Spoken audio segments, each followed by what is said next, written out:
In studio, Cardon Ellis from Unipest. Good morning and welcome once again to the Hometown Morning Show with Tori and Kyle. How you doing? Sort of getting my voice back. A little froggy this morning.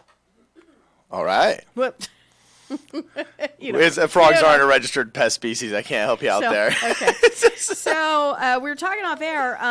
I said, what do we want to talk about today? Because summertime, summer weather brings unwanted guests of all kind. Second cousins also included in there. And I said, what do you want to talk about? And then you were like, I don't know, because there's so much. Where do we even start? Let's start with this. What are your calls today? What are you going to go attack today? What's on your list after you leave here? Where are you going? What are you doing? What's on that list? Oh, geez, I have to go. I have a little vendetta I have to settle. Actually, what? Yeah.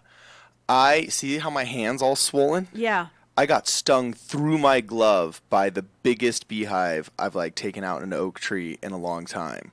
Whoa. It was pretty intense. It was pretty cool. So just one bee did that to your hand? Yeah, just one bee, and it was through 2 layers of gloves. Wait a minute. Wait a second. What kind of a stinger? Was that like a super stinger? How did it get through your gloves? It was pretty intense. I was at Master's College yesterday, actually, and they had this beautiful oak tree, but somehow there had been an empty cavity in it that got completely filled with bees. I mean, there was thousands, literally thousands and thousands. We couldn't get it all at once.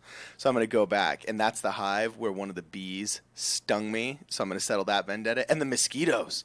Ooh, mosquitoes. Now, mosquitoes, not the fake mosquitoes that we talked about one time that kind of look like big, large mosquitoes, but really aren't. No, yeah, okay. So the things that they call mosquito eaters, those are actually crane flies. Crane flies, that's right. They don't eat mosquitoes. They're not carnivorous. They actually eat pollen and other organic debris like that. And why have we been seeing just so many of those this year? What's happening?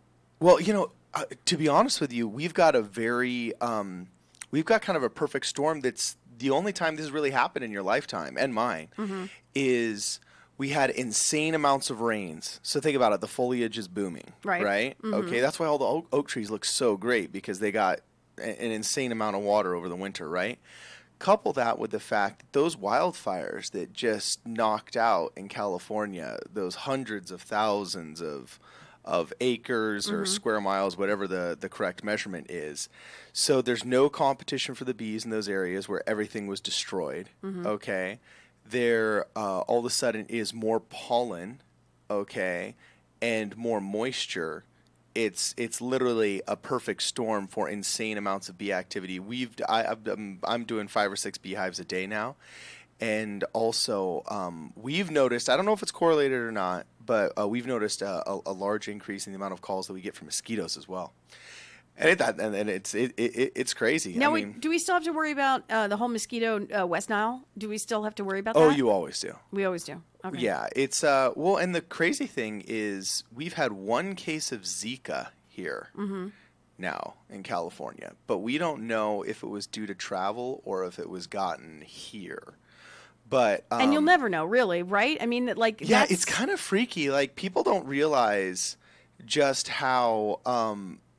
People don't realize, we take for granted in California that, not in California, I should say in the United States of America, that, it was within our grandparents' lifetimes that we developed polio vaccines. In fact, one of the last men who had a bad polio, I don't want to say infection, but it didn't ruin his life, but ruined, his nervous system down. Basically, in a nutshell, one of the last guys living in one of the true original iron lungs is here in Los Angeles, and they're actually kind of finding and making parts for it. All of us grew up in an era where you could just get a vaccine and not have to worry about it. But gosh, you read, the old books.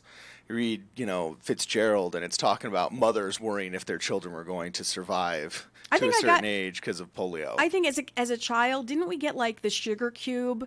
Did you get that when you were in the nurse's office, a sugar cube with? No, my mom was brutal. She actually purposely had me share a lollipop that had chicken pox from a girl. So you could get it. So I would get chicken pox early. And then be done with it. Yeah, and then be done with it. And did it work? And, oh, yeah, it was horrible.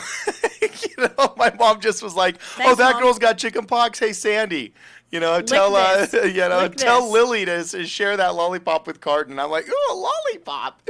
Next thing you know, I've got it. But in the United States of America, we're preserved because of our technology and our science from all of these different kinds of illnesses. But as we get rid of a lot of these pesticides and rodenticides, we're getting them back. I mean, they got typhus down in City Hall. They've literally, they passed a resolution not to use rodenticides. So now there's city employees that are coming down with typhus. 2 weeks ago, we had our first fireman with typhoid fever. Freaking typhoid fever. Come on. I mean, what is this? Like the Scarlet Letter? Yes. Like this is like Nathaniel Hawthorne stuff. Stuff You is know coming. what I'm saying? Well, how about measles? Just plain measles. It's yeah. we're just experiencing things that we thought we were rid of years and years and years ago. So now that, coupled with the kind of climate that we've had, the kind of, the rains that you talk about, the pollen, on and on and on, we have to deal with this. Or not really us, we call you. And you deal with it. Well, fortunately, the spray days are over. With mosquitoes, we got these little cool buckets that we bury. Mm-hmm. And it's the most awesome thing. When you sometimes go to a really high-end house or a wedding venue or a park, and they've got speakers that look just like rocks. Mm-hmm. Sure. Yeah, absolutely. Right. Like you have no idea that, oh my gosh, that's a speaker, okay? Right. We've got this super cool bucket that we bury in your backyard next to a tree that looks literally just like an in-ground planter or speaker. But they've figured out that there are certain types of fungi that mosquitoes don't like. And they're easily replicable and they're almost non-toxic, so much so that you can actually just have them exposed out there in the water. It doesn't contaminate drinking water is basically what we mean to say. And you put this small fungus inside of the water, and it makes the water smell yeasty. And it attracts the mosquitoes. They go in there, they get it on them, and then not only does it kill them over the next week, but it contaminates the water source in which they're going to lay all their eggs that they touch, killing all of their eggs as well. They don't want to check into that bucket. Yeah, it's the Aegis mosquito, and then people worry about West Nile, people worry about Zika, and these are all legitimate worries because travel to Africa on vacation, and there's a good chance, right? You could easily get some kind of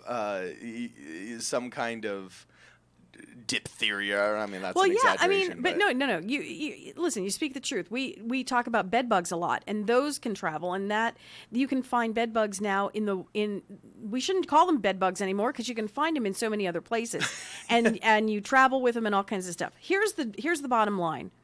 You are not going to find someone more knowledgeable about this stuff. You just won't.